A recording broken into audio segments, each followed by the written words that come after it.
Hi friends, today we will be looking at two of the Slavic creation gods, Rod, the supreme god, and Svarog, god of blacksmithing and the sky, who created the world together according to one tradition. Interestingly, the Slavic peoples had a strong dualistic worldview, and so most of their creation myths are characterized by two gods, sometimes one light and one dark, who create the world, as opposed to only one major creator god. It should be noted that little is known about the pre-Christian Slavic religion, and that what exists is murky with little historical evidence, as it was reported by Christian detractors who opposed the Slavic religion and preferred that the pagan way disappears.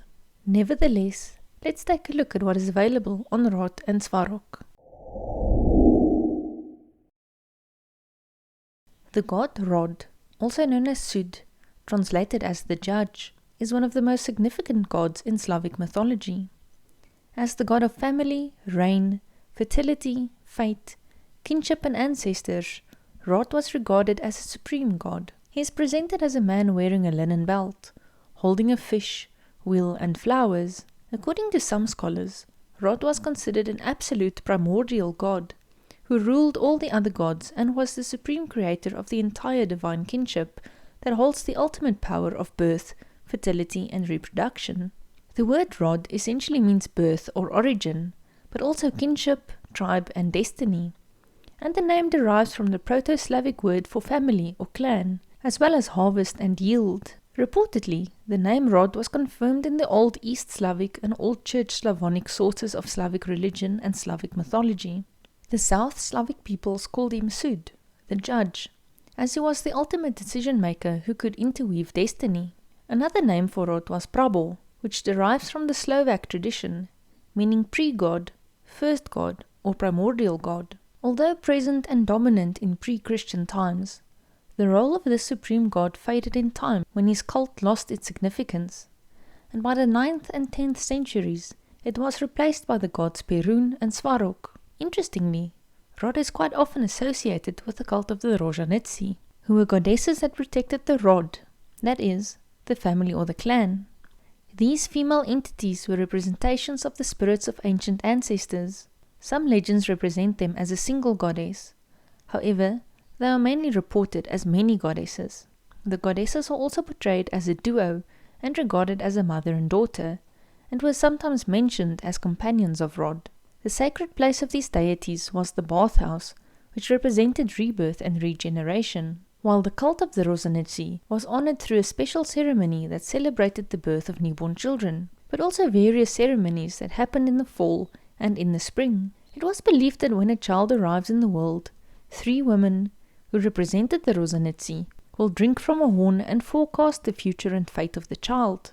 Near the vernal equinox, there was a celebration, the Babi Prazdnik, or Radunitsa, in honor of the 3 wise ladies.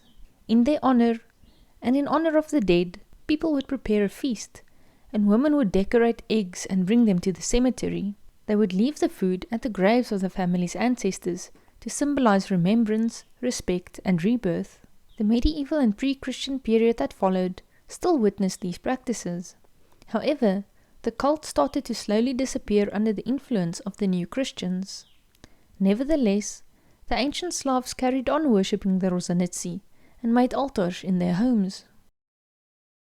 In pre-Christian Slavic mythology, Svarog was a creator god who ruled the sky and fathered the gods of fire and the sun, before retiring to indolence and turning the ruling of the universe over to his 2 sons. He was also believed to be the god of celestial fire and blacksmithing. In ancient Slavic imagery, he was sometimes represented as an old man with long grey hair, but other versions also depicted him as a strong warrior and a protector of the family. He also always carried a hammer. Some legends describe Svarog as a deity with 4 faces, with each face representing one side of the world.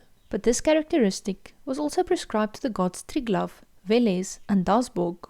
Along with Perun, the god of thunder, war and justice, and Veles, the god of the underworld, lowlands and cattle, Svarog was a member of a powerful triad of gods.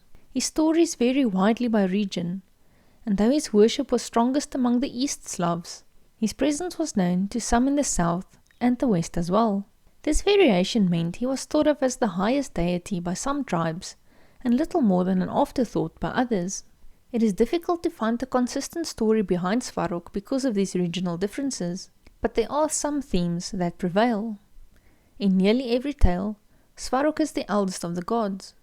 It is only when combined with Rod that Svarog is demoted from this role. Nevertheless, he remains the creator of the world and the three realms of the gods, the living and the dead, namely Prav, Yav, and Nav. As the eldest of the gods, Svarog is often connected, particularly among the East Slavs, to the goddess of love, Lada, with whom he had his children in some stories, although in other myths it is Rod who is associated with Lada. Svarog's children vary, but Dashbog, god of the sun, is the most commonly mentioned, as well as Perun and Svarozic, a speculated minor fire god, particularly from Slovenia, whose name is a diminutive form of his father's. The term Svarozivic is also used as a general term to describe the sons of Svarog in the book of Kolyada, and so it is possible that Svarozivic may not be the name of a specific god, but rather just a word meaning those of Svarog. Since Perun was more often worshipped as the head of the gods, Svarog seems to have been a passive sky god, which echoes a fairly widely represented Indo-European tradition, including the Greek god Uranos, who became incapacitated after the world was created. Svarog often acts as the distant god of the sky, also taking up roles in celestial fire and blacksmithing, depending on the story. In some myths, Svarog is shown as a god who cares about the Slavs, giving them fire for the cold and to cook food, as well as the sun. He also came to earth to plough the fields and to give the Slavs several gifts, the first being an axe so they could defend their lands from enemies. The second was a bowl to prepare sacred drinks, and the third was tongs with which to create forged weaponry. Finally, his last and possibly most important contribution was the creation of the two circles of time, one of the ground and one of space. Svarog is much less spoken of after creation myths. His sons often hold the important roles in the myths, though he is thought to help Perun in his battle against Veles. But reverence was still given to Svarog at certain festivals, just less often, and there were a number of temples dedicated to him, where armies would lay their standards after battle, and where animals and perhaps humans were sacrificed in Svarog's name. Speaking of, Svarog's name seems to be derived from the Sanskrit sur, meaning to shine, and the Vedic svar, also meaning to shine or gleam, and Svarg, which means heaven. It is thought that the name may have been an Iranian loanword, rather than coming directly from India.